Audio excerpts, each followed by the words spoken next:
Менің ойымша, қазіргі таңда заманауи мұғалім тәуекелшіл, шебер ұстаз, білікті психолог.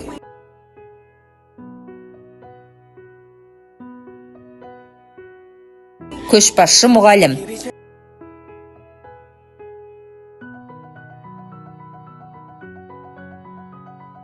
Заманауи креативті педагог.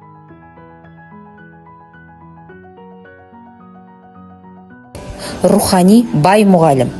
Жан-жақты дамыған ұстаз.